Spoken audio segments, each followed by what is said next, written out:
Hey guys, how are you? David DeFranco here from davidthefranco.com. I have had my iPad mini 3 for almost 2 months now, but I have yet to give you a tour of what I use on my iPad mini. So that's exactly what today's video is all about. But before I get into that, let me just say this real quick.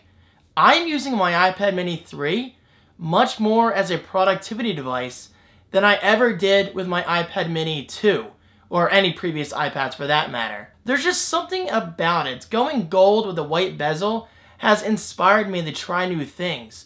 From using Pixelmator, to iMessage, to taking notes more often. As simple as it sounds, I really enjoy taking notes on my iPad mini now, and then picking up those notes on my Mac or my iPhone. So I'm just throwing that out there. I don't know if you guys care about that detail, but I just really appreciate this device very much. And it's my favorite purchase of this year. And now, with all that said, enjoy the tour. Okay, so jumping right into the tour of my iPad mini 3 in gold, 16GB Wi-Fi. As you can see, I have everything organized into just one page. Well, because I'm just a very organized kind of person, and I really don't like clutter. Alright, so starting out the first row of my iPad mini, we have Pandora, which is my preferred music streaming service. I would use Spotify, but it's a little out of my price range right now, especially considering how much I already enjoy Pandora.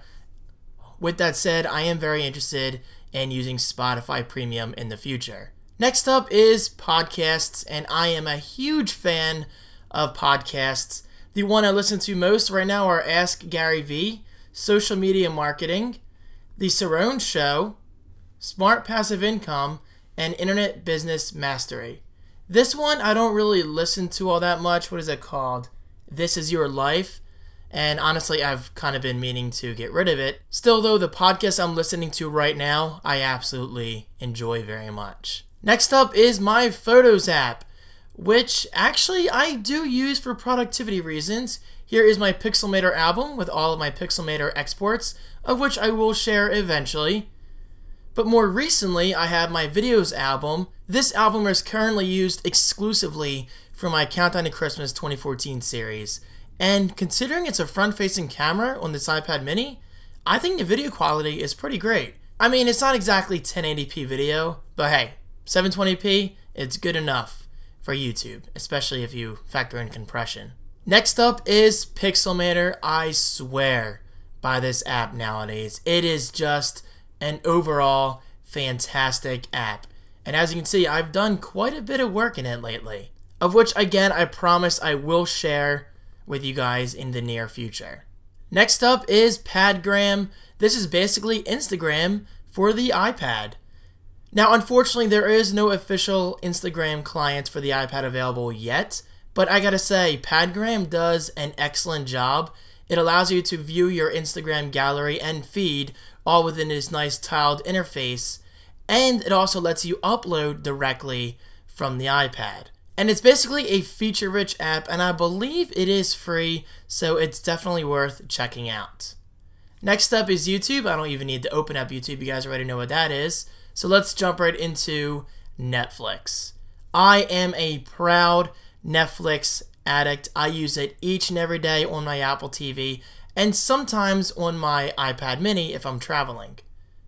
And as you can see, American Horror Story is right on the front page, and yes, I did just add it to my list, so I will start watching that very soon.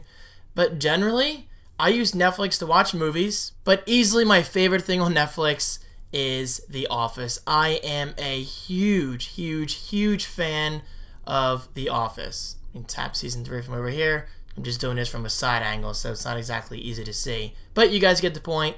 Netflix. I love it. I swear by it, and I'm extremely happy with it. And speaking of Netflix, my next favorite streaming service, at least in terms of video, is HBO Go. I am a huge fan of HBO Go, and sometimes HBO Go has better movies than Netflix does. But sometimes Netflix has better movies than HBO Go does. Honestly, it's very fair and balanced, and it's nice having the choice between both.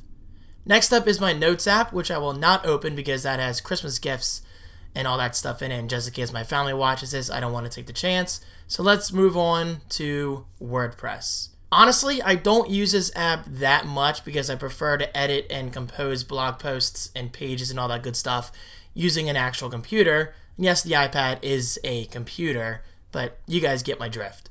However, with that said, it is nice having the convenience of accessing Brand Rocket and its posts and its pages and all of its content through the use of my iPad mini.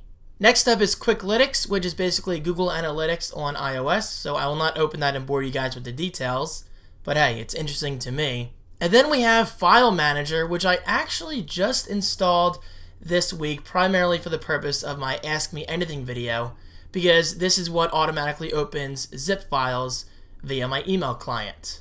Now this app is free, so it's a bit limited on features, but it does allow me to organize my photos into albums, and that's exactly what I want with my Ask Me Anything series.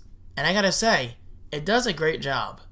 So going back to my home screen, let's go into Amazon. Now if you don't know what Amazon is, I'll be shocked, which is why I'm not going to go into detail about this app. But hey, it's basically Amazon shopping through the convenience of an iOS device. Again, I'm having trouble navigating here because I'm sitting on the side, but you guys get the point. It's Amazon, it's all good stuff. Then there's the App Store. I don't need to bother opening that. This is called Haunting Melissa. Let me actually turn this up a bit so you guys can get some audio. This is basically a horror story on your iPad mini. Now, I've only watched the first episode. Episode 2 has been available for a while now. I just haven't gotten around to watching it. The acting is very cheesy, but I'm not really going to argue that because 1, it's free, and 2, it's actually pretty creepy if you watch this with headphones on. So check it out. Again, it's called Haunting Melissa. I downloaded it around Halloween time. Yes, I realize it's basically Christmas, but still, eventually I will watch it. So next up is Dropcam. My Dropcam is currently turned off, I believe, but I can turn it on by using this little settings icon and turning the camera on. It's really hard to do this from the side. And give that a second to turn on. And there you go. My camera is now on. Bring that into full screen. And this is currently sitting in my kitchen. So this allows me to keep an eye on my cat, hence the water bowl and the food bowl, while I'm away for maybe a day or 2 at a time. And it's very convenient. I love it. And speaking of security cameras, Closely Simplicam. Now, I uploaded my review on this about a month ago, and I gotta say, overall, it is an excellent camera. Just like the Dropcam, this camera is currently off, so let's turn that on. Wait for that to pop up. And well, there you have it. There is a nice wide-angle view of my living room, and I really enjoy this camera, especially considering I can view live feeds on both my iPad mini and my iPhone.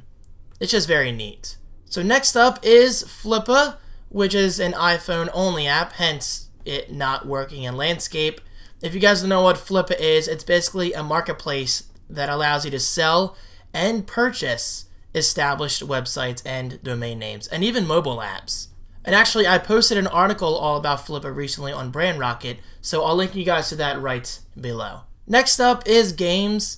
Honestly, I don't use my iPad that often for games, but I do have Angry Birds Transformers, Fingers, which I have yet to even open, Candy Crush Soda, or whatever it's called, and actually I have yet to open that either, and the same exact goes for this Frozen game, Freefall, I think it's called.